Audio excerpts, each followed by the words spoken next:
I thought I would be nice by saying hi. I didn't know that one simple word could create such a problem. See, I was sitting on the rug with one of my friends when a clipboard dropped in between us. I skimmed the page so fast I didn't even realize the tears welling up in my eyes. Then it started. Tears started streaming down my face like an overflowing stream. Now, if you're wondering what the clipboard said, in simplest terms, it's so very unkindly stated, why is Ember always saying hi? It's not a McDonald's. I don't remember the entire page, but that part stuck with me. It's what affected me the most. At that moment, I felt like my simple attempts at being nice, just saying hi, was turned into something to mock, to destroy that sense of safety. It made me question myself, my actions, and whether being kind was even worth it. And that's the thing. Moments like these stay with you. They shape how you see yourself and how you believe others see you. Fast forward a few years, and now I'm a teenager. The stakes feel even higher. Now, imagine this. You're a teenager, like me, juggling school, friendships, family, and about a million expectations. Now, imagine adults telling you, you're too emotional, you don't understand the real world. Or my personal favorite, you're just a teenager, you'll grow out of it. Imagine adults labeling you as lazy, irrational, or risky, simply because they don't understand the different way your brain works. I hear these things a lot. Maybe you do too, and maybe you're even the one saying it. And every time it hits me, they don't get it. They don't get us. This is the reality for many teens today. We're often misunderstood, dismissed, or underestimated, not because we lack value, but because society has fallen into the trap of oversimplifying the teenage experience. Let's start with the brain. Our brains are developing like crazy right now. Scientists call it neuroplasticity. Neuroplasticity is the long-lasting functional changes in our brain that occur when we learn new things or memorize new information, but I like to call it being a work in progress. The average brain doesn't even fully develop until you're around the age of 25. Now, as a 13-year-old, there's so much to learn and so many things to question. Those things we question are what make our brain more brainy looking. We're wired to learn fast, adapt, and question pretty much anything and everything in life. But here's where the teenage brain isn't broken.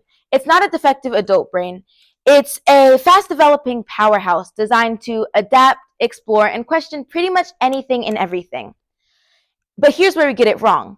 We focus so much on the chaos of adolescence and childhood that we overlook its purpose. Instead of seeing those things as awesome, people call us impulsive, lazy, or risky, but you've probably heard it before. Teens are so reckless. Teens are addicted to their phones. Teens are just a bunch of walking hormones. Sound familiar? There are three main points I want to cover today that will hopefully help you understand us as teenagers more. Misconception 1. Teens are impulsive and reckless. Now, we're wired to take risks, but we aren't just one big train wreck. Risk-taking is an essential part of learning. It's how we discover boundaries, make mistakes, and learn from them, grow to become better, stronger, and more curious. When adults dismiss our actions as reckless, they ignore the fact that calculated risk-taking is how humanity has progressed for centuries.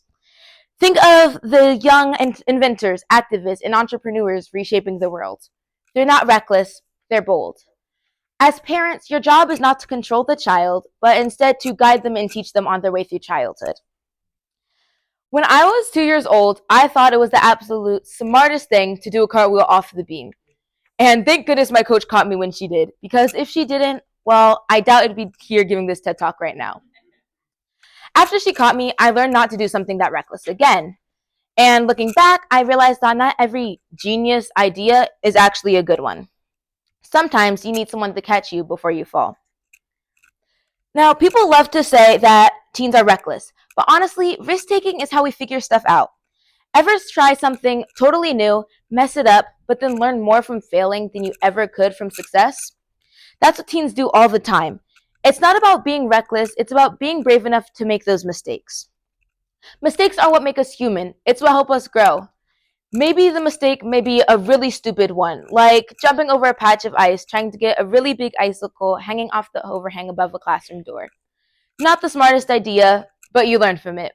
You fall, you slip, you get yelled at by your English teacher, you get up, and you don't do it again. Think of the big names: Greta Thunberg, Malala Yousafzai, Rosa Parks, Ruby Bridges. They took risks because they believed in something bigger than themselves. They weren't afraid to look at the status quo and say, nope, we can do better, or no, this needs to change, and I'm going to change it. That's not recklessness, that's leadership. Misconception 2. Teens are glued to their phones because they're antisocial. Now, I'm not saying that we aren't constantly on our devices, because we're on our devices now more than ever. But it isn't always just mindless scrolling either. The truth? Teens are more connected than ever. Social media isn't just a distraction, it's a tool for expression, learning, and creating. Maybe it's learning a new dance, a new word, or something totally random that you never thought existed. The platforms might be virtual, but the connections we build are very real. Now for the big one, our phones. People think we're addicted, distracted, and wasting our lives staring at screens. But truthfully, social media isn't the problem. It's who is using it and how that matters. For us, it's not necessarily just about selfies or memes. It's about connecting, learning, and creating. Maybe there are people just like us all the way across the world, but because you don't go to school with them or you don't connect with them in your daily life, you never get to know them. We're not avoiding the world. We're building our own version of it, online and in real life.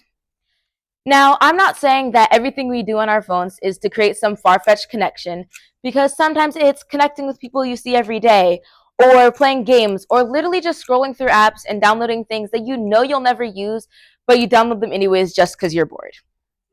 While it might seem like just another screen to some, for us, it's a space where our world expands in ways big and small, shaping how we connect, create, and simply exist. Misconception 3. Teens are emotional roller coasters. Okay, I'll admit it. Sometimes we are, but emotions aren't weaknesses, they're strengths. The teenage brain is highly aligned to feelings because it's learning how to navigate complex social dynamics. When we're passionate, it's because we care. When we're frustrated, it's because either something feels unfair, or sometimes it might just be for no reason. Sometimes we need to be mad for a moment, just to be mad. Now, let's talk about feelings. The teenage brain is built to be emotional. Adults say it like it's a bad thing, but emotions are what fuel change in so many opinions. It's like we feel everything in hard mode. And yeah, sometimes that's exhausting, but it's also what makes us passionate, creative, smart, ambitious, adventurous, and curious. Without emotions, nothing would ever change. So what can we do about this gap in understanding? How do we as teens advise for a shift in perspective? First, let's call out the stereotypes. When someone says teens don't know what they're doing, show them the risks you've taken that have paid off, or the mistakes that have built your character. Sometimes, maybe you don't know what you're doing, but be open to learn. When someone says you're too emotional, tell them that feelings are what drive progress and that they too have emotions. Second, let's invite them to understand. Adults may not always understand us, but they can learn. Share your stories. Tell them why certain things matter to you, or why you're passionate about painting, architecture, mental health, dance, or whatever you care about. When they listen, they see us differently. Finally, let's own our age.